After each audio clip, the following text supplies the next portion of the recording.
right, good afternoon, everyone, and welcome to another life lesson video by ChildLine. My name is Aaron George, and I'm ChildLine's outreach officer. And with me today, I have a very special guest, one of ChildLine's counselors, Mr. Akil Ford. And today, we are commemorating 2020 World Suicide Prevention Day.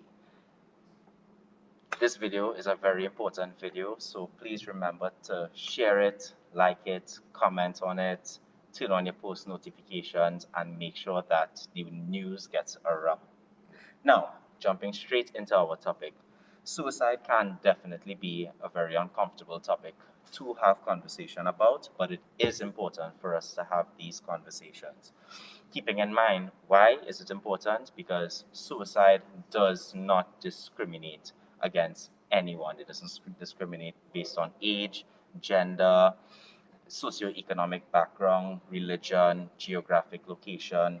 Anyone can possibly become a victim of suicide because of the experiences that they may have in life. And today, we really want to sensitize each and every one of our viewers to some important elements of suicide and suicide prevention. So, jumping straight into the topic, I'm going to just make mention of four myths that are commonly mentioned or commonly spoken about in dealing with suicide issues. And the first myth that I'm going to make mention of is that people who talk about suicide won't really do it. That is not the case. The fact of the matter is that almost everyone who attempted suicide has given some clue or warning at one point or the other. Don't ignore even indirect references or to death or to suicide. Sometimes someone may make a statement like, you'll be sorry when I'm gone, or I can't see any way out of this. No matter how casually or jokingly they said it, it may indicate some serious suicidal feelings, and it is something that you would possibly want to take note of and get the person some help. Myth number two that I'm going to make mention of, if a person is determined to kill themselves, nothing at all is going to stop them. That's not the case. Even in very severely depressed persons who may have mixed feelings about death, or they may be fluctuating between wanting to live and wanting to die, there's always that bit of hope where someone can receive an intervention that will be life changing. Rather than wanting death, sometimes people may just want the pain to stop, or they may want the agony to be no more. And their impulse may be to end their life because they believe that that's the only way out. So it's not that the person doesn't feel like they can't get help, but it is possible, knowing that, okay, here is one, I'm going through this at this point in time. It is possible that they may get some intervention that can stop them. Don't think that the person doesn't want to receive that assistance. Another myth that's very, very important for us to address is that talking about suicide will give someone the idea that they would now want to commit suicide. You don't give someone suicide ideas by talking about suicide. Rather, it's very much the opposite. Talking openly and honestly about suicidal thoughts and feelings can actually save a person's life, so they won't have those things at the forefront of their mind. And one last myth that I'd like to make mention of, people who die by suicide, they were unwilling to actually seek help. Many studies have shown at least 50% of suicide victims have sought medical help within 6 months prior to their deaths. Many people try to get help before attempting suicide. So those are just four of many, many myths associated with suicide. And just as there are many myths, there are also many warning signs that a person may be wanting to engage in suicide. And I'll hand you all over to Mr. Akil Ford, who will make mention of some of the warning signs that a person is feeling suicidal. When we think about warning signs for persons who are struggling with what we call suicidal ideation, thinking about taking their lives, a lot of them are linked to an emotional state. And the first one that we can think about is depression. And not just any sad mood, but excessive sadness marked by hopelessness, right? Suicide, persons who struggle with suicide ideation really and truly are struggling with a sense of feeling a lack of hope, right? It's just hopelessness about life, about their situation, their circumstances. And that's a big warning sign. Depression that's marked by hopelessness. Yeah, in addition to that, there's also, they're talking a lot about death, and in particular, threatening suicide. So my colleague was saying before, they would say stuff like, you'll be sorry when I'm gone, or I don't want to be here anymore, or I can't take it anymore, I would like to escape. Those kind of phrases are kind of signs that we should be keying in on when our loved ones, when our friends, our colleagues communicate with us and are saying these things. Our red flag should go up, right? So, in addition to those signs, we also have a behavioral sign of withdrawal. And withdrawal that is kind of obvious. A person that was normally engaging, outgoing, they've just like retreated like a turtle into their shell, and it's just weird. You find this person was outgoing, they're just different now. A withdrawal that's marked by wanting their own privacy. Yeah, that's also a warning sign. And then there's another one we call in the field making preparations. So that the suicidal note can come in under this warning sign, as well as persons, I guess, seeking to wrap up their affairs, whether it's seeing a lawyer to do up a will or whatever the case is. But also, you find that persons tend to uh, kind of wrap up things with their own relationships, conflicts with other people. They're all of a sudden coming out in the blue and trying to, make things better because they don't want to leave anything undone, any stone unturned or anything like that. Persons who are thinking about killing themselves, taking their lives seriously. Um, uh, Yeah, those are the warning signs that we will cover today. I mean, there's so many more. You could do your own research. It just takes a simple Google search, because there's some warning signs that are easy to recognize, and then there are others that are not so easy to recognize. So you just do your research, right? But those are some that we're offering to you guys today. And straight from the discussion of warning signs, we could start to talk about uh, crisis assessment, right? So you know someone who you suspect um, maybe having suicidal ideation, or in a setting like here at ChildLine or Helpline, a good assessment tool is like the one I use is called SLAP. It's an acronym to help counselors, to help the active listeners assess a person's risk uh, to suicide. So SLAP the S stands for specific plan. Does a person have a specific plan in place, right? So an example of this is, say for instance, you're on a helpline like ours. Someone calls and says, "Well, I'm thinking about taking my life because I, there's no hope for me." And the listener will ask them, "So what's your plan?" And they say, "Well, after school, I'm going to go in my dad's truck, take up a rope, and I'm going to go in the backyard and hang myself." That's a very, very high risk because the person has a settled plan, right? The L in SLAP stands for lethality. Is the plan lethal? Um, is what they plan to do actually able to take a life? So, say for instance, if someone says to you, "Well, I'm thinking about overdosing on vitamin C pills," that's not as lethal as if a person says, "Well, I'm going to um, overdose and take as many Panadols as I can until I, I knock out," right? The A in SLAP stands for availability to means, which basically says, are the lethal means available to this person? Yeah? And then P in SLAP stands for proximity to help. So what that means is the person close to somebody or an organization where they can get help? The further away they are from those people or relatives or support persons or support organizations, the further away they are from those organizations and people, the higher their risk would be. So that's just a simple acronym that we use, that I use to assess a person's risk of suicide. SLAP. Specific plan. Is there a specific plan in place? Was the lethality of the plan? Are the means available to the person? And how close are they to receiving? How close are they to receiving help? Yeah. All right. So thanks very much for sharing your expertise with us and those experiences that you've had. That's an excellent acronym there. That SLAP, very enlightening. And just we want to give some advice to persons who may be approaching situations where they know someone who may be having suicide ideation or suicidal thoughts. It may be very uncomfortable to approach that topic. However, conversation starters, they're very, very important. The way you approach the situation is going to make or break the interaction with you and the person.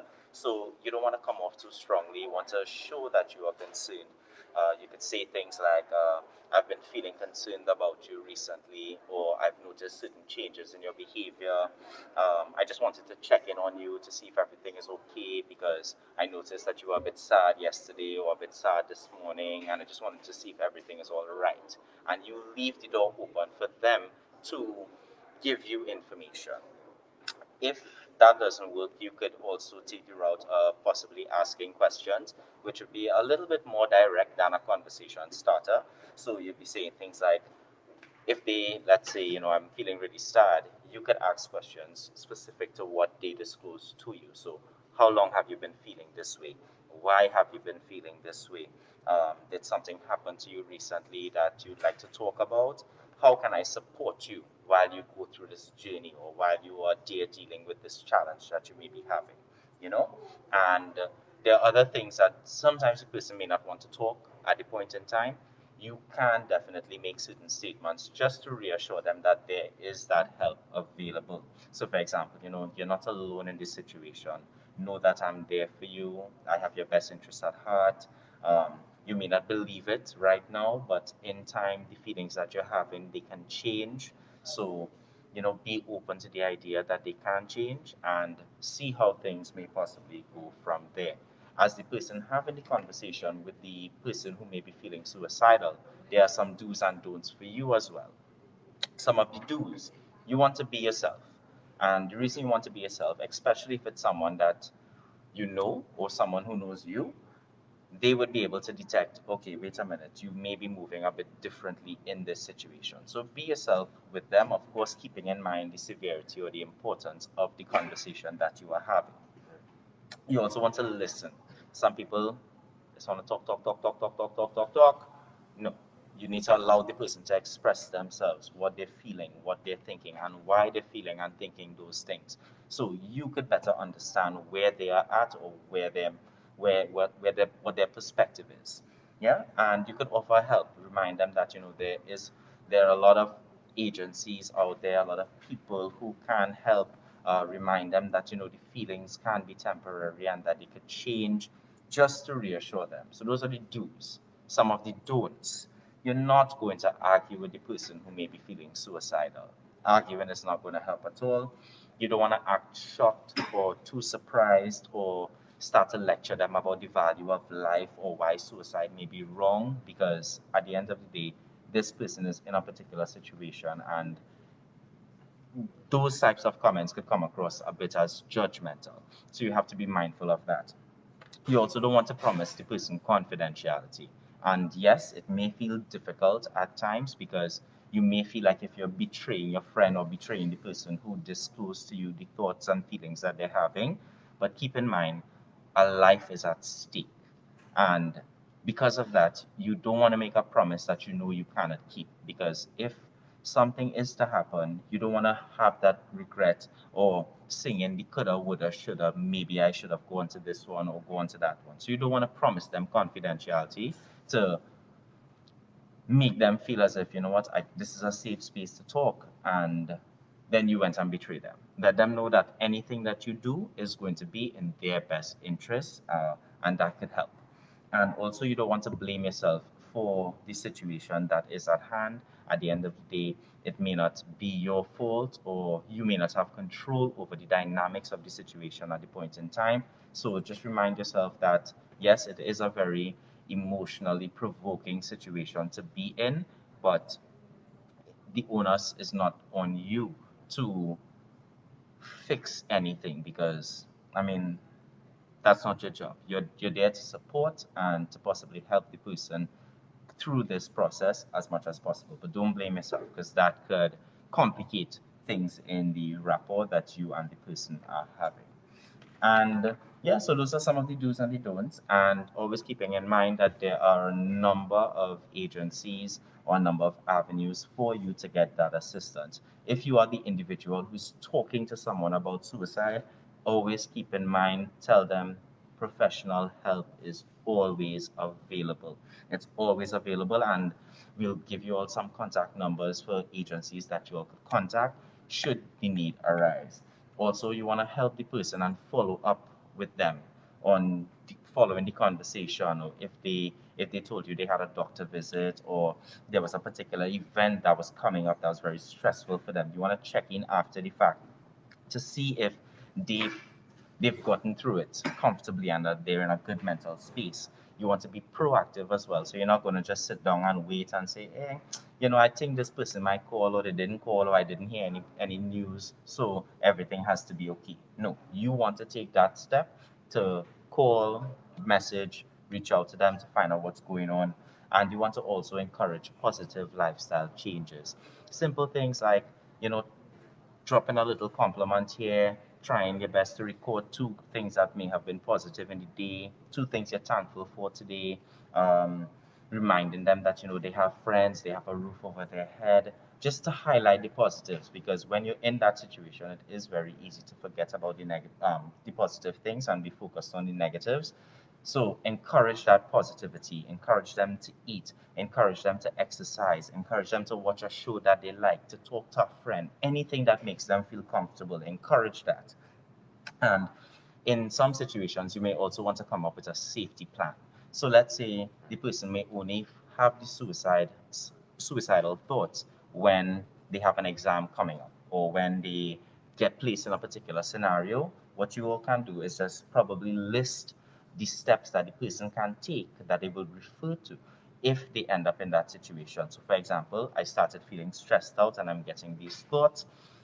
On the list, it tells me I could call my best friend and talk to her about it, or I could talk to him about it, or I could go to this place that makes me feel comfortable.